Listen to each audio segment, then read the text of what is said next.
Evaluar es una de las herramientas que más utilizamos. Lo hacemos en relación con atributos o cualidades, por ejemplo, de muebles, servicios, automóviles, personas. Lo hacemos también sobre noticias, libros, alimentos y oportunidades presentes o futuras. Sin embargo, pocas veces nos detenemos a pensar lo que significa evaluar y cómo hacerlo. Es por eso que conviene iniciar este apunte con una definición básica de la herramienta. Evaluar, proponemos, es un juicio que culmina en una decisión para elegir una o más de un conjunto de opciones posibles con base en determinados criterios. Podría decirse que cualquier cosa sobre la que tomamos una decisión está apoyada en una evaluación, bien o mal hecha, explícita o implícita. En el primer apunte sobre esta herramienta exploraremos estas y otras características esenciales del proceso de evaluar, incluyendo aspectos como el contexto, modalidades y algunos aspectos éticos de la evaluación muy relevantes en la aplicación de esta herramienta. En su blog colabora.red, Carlos Magro, especialista español en innovación educativa, plantea, entre otras cosas, 3 ideas que conviene tomar en cuenta para entender mejor y practicar correctamente la herramienta de la evaluación. La evaluación, escribe Carlos Magro, no debe ser nunca el momento final de un proceso. La evaluación no es el objetivo sino el medio. No debe ser el producto sino el comienzo de un proceso más rico y fundamentado. Cuando evaluamos, continúa Magro, no solo deberíamos estar interesados en saber si se han alcanzado los fines buscados, sino por qué no o por qué sí se han conseguido.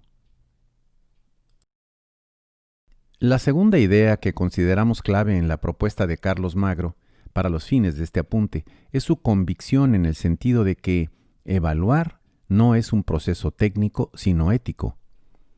La evaluación no es neutra, tampoco lo es la educación, por cierto. No existe algo así como una evaluación objetiva. No podemos despojar a la evaluación, como algunos pretenden, de sus dimensiones éticas, políticas y sociales. La tercera de estas ideas es sobre la naturaleza y consecuencias de la evaluación.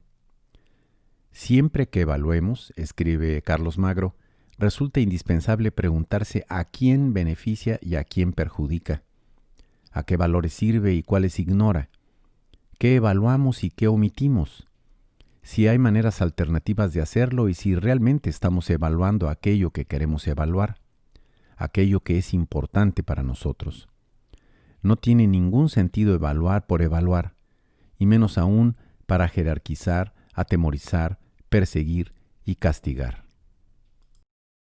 Tomando en cuenta lo que hemos apuntado hasta aquí, la evaluación puede entenderse como el resultado de un proceso de eliminación en el cual se van descartando opciones hasta llegar a una, la que consideramos la mejor, en el marco de los criterios que fueron aplicados. Con esta idea en mente, diremos que diseñar y llevar a cabo un proceso de evaluación implica responder a preguntas como las que se formularán a continuación. Habrá que subrayar, desde luego, que la respuesta que se dé a cada una de ellas deberá ser congruente con la respuesta que se dé a las demás, y todo esto independientemente de la magnitud o complejidad de la evaluación. ¿Qué es lo que se quiere evaluar? Esto implica definir y especificar el objeto de la evaluación, por ejemplo, la calidad de un producto, un aprendizaje, el itinerario de un viaje, la ejecución de un procedimiento, la compra de un libro, el tamaño de un mercado, etc. Si es un producto, todo o alguna de sus partes. Si es un mercado, lo que es hoy o lo que ha sido su trayectoria histórica. Si es un aprendizaje de un alumno, de un grupo, de un grado académico completo. A mayor especificidad en la definición del objeto, mejor enfocada y útil será la evaluación. ¿Cuáles son las posibles opciones de la decisión? ¿Es una opción binaria? Por ejemplo, sí o no aprueba, sí o no se compra, se construye, etc.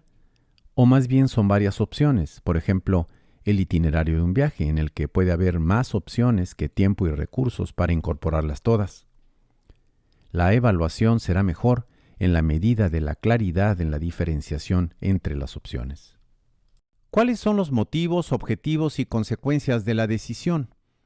¿Cómo se justifica hacer una evaluación? ¿Es por gusto o porque se cuenta con tiempo y recursos para hacerlo? ¿O está estipulado en un plan? ¿Es un recurso adicional para el aprendizaje? ¿Para qué específicamente servirá la evaluación? ¿Qué consecuencias surgirán de la decisión? Aclarar las razones y objetivos y prever las consecuencias ayudará a precisar, entre otras cosas, los alcances y costos de una evaluación. ¿Qué criterios se tomarán en cuenta en el proceso de decidir? Los criterios son lineamientos y estándares. ¿Qué condiciones, resultados o comportamientos serán considerados para decidir en favor de alguna de las opciones? Por ejemplo, ¿qué es lo que un estudiante debe mostrar o demostrar para poder acreditar que efectivamente aprendió lo que se esperaba? O bien, ¿qué atributos específicos tiene que poseer el producto para ser enviado a los consumidores? A mayor precisión y claridad en su definición, habrá mayores probabilidades de tomar la decisión correcta, o quizás la más justa. ¿Qué factores del contexto pueden ser críticos en la decisión? ¿Cuáles son las contingencias que, siendo en principio ajenas al proceso de evaluación, pudieran influir de manera significativa en la decisión? Por ejemplo, ¿sucede algo si no fue considerado que un alumno tiene problemas involuntarios para responder a una evaluación? ¿Qué se ha anticipado en la eventualidad de que tenga que detenerse el proceso por razones ajenas? Identificar con anticipación factores externos al proceso aumenta la viabilidad de una evaluación. ¿Cómo y cuándo se llevará a cabo el proceso de evaluación? ¿Se está seleccionando, adaptando o elaborando el conjunto de técnicas más adecuado? ¿Hay una buena planeación de la evaluación? Por ejemplo, si la evaluación es a distancia con apoyo de tecnologías digitales, ¿qué medidas se están tomando para evitar confundir este escenario con el de una evaluación presencial?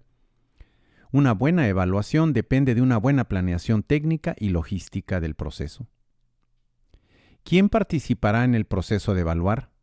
¿Cuál es el grado o nivel de competencia de quienes participan como evaluadores, tomando en cuenta los diversos aspectos considerados en este conjunto de preguntas?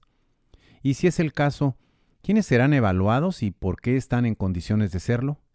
¿Es posible el sesgo involuntario o tal vez inconsciente o en última instancia deliberado en una evaluación? La decisión será más justa y congruente si se identifican y hacen explícitos los posibles sesgos en el proceder de los evaluadores. ¿De qué información se dispone para evaluar?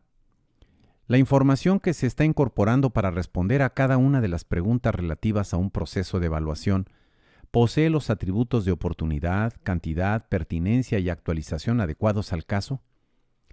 De la calidad de la información que se incorpore a la evaluación dependerá en gran medida todo el proceso.